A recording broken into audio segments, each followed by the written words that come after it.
A man from Sheffield says he doesn't know where to turn after learning he could face a bill of around £20,000 to remove cladding on his flat. The Metis building in West Bar has similar type aluminium composite material to that used at Grenfell in London, where 72 people died following a fire in June 2017. But there's a dispute over who should pay for the work. It's been suggested residents may have to stump up the cash. The government has said building owners should make their properties safe. Phil Bodmer has this. So, as you can see, this cladding sort of goes on the corners of the building. Goes right down the side and then... William Martin moved into his city centre apartment in the summer of 2015. It's this stuff that's causing the problems. But following the Grenfell fire disaster 2 years later, all similarly clad high-rise buildings were then safety checked. According to leaseholders living here, the Metis building in Sheffield contains similar cladding to the type used at Grenfell and now needs to be replaced. Our building was found to have cladding that resembled that in Grenfell, and following on from that they decided that it needed to be removed from the building, and since then the question has been who foots the bill for that cost, and the freeholders are saying that it's not them who should be paying, and they're saying that it's us, the leaseholders, who should be footing that bill. And the cost of recladding a building of this size is around about £2 million, which equates to about £20,000 per property. Look North contacted Homeground, who represents the interests of the freeholder Adriatic.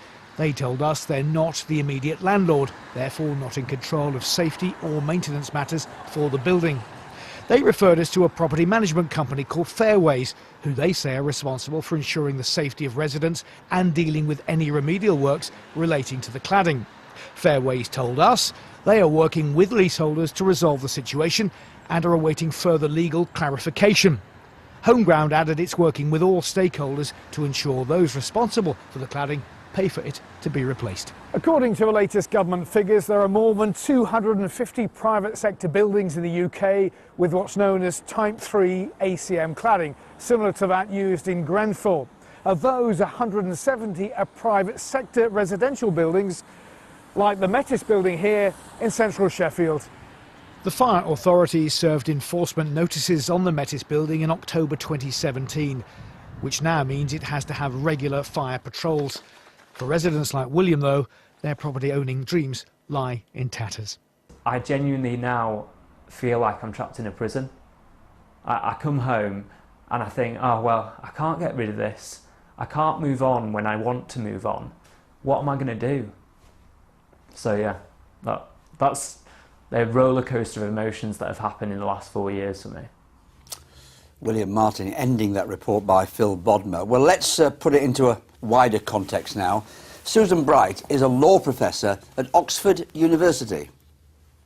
It's a terrible situation for them to be in. There are thousands and thousands of people who seem to be living in this kind of situation, who bought a property which, as far as they knew, was perfectly safe, and then in the last 2 years, 18 months or so, they've discovered that their building is unsafe and they have no idea how it's going to be fixed. Why don't they have some recourse to get this put right? It seems logical that they should. Well, the situation is not entirely straightforward legally, but yes, of course these buildings have to be made safe, and that has to be the absolute top priority in these situations.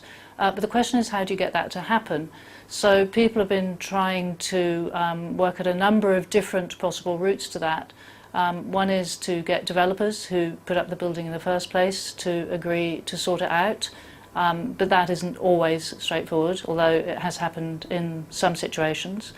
Most recently it happened very successfully in Manchester last week, where Green Quarter residents have been running a long campaign to try and get their building sorted, and they were told last week that their developer was going to pay for the remedial work.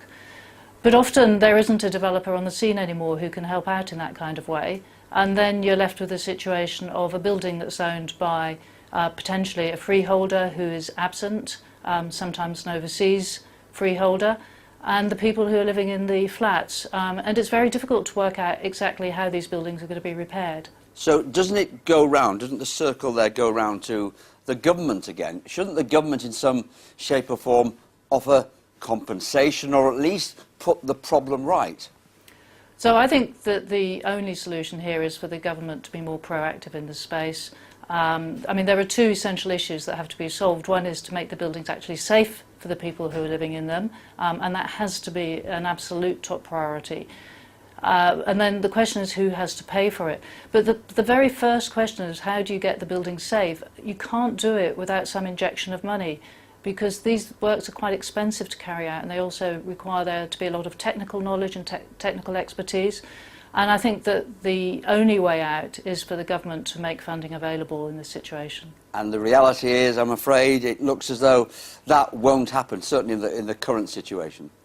Well, certainly at the moment we've not heard anything about the government putting any money towards this. And it's really hard to see what the way forward is without that. Very difficult situation for many people. Thank you very much indeed. Okay, thank you.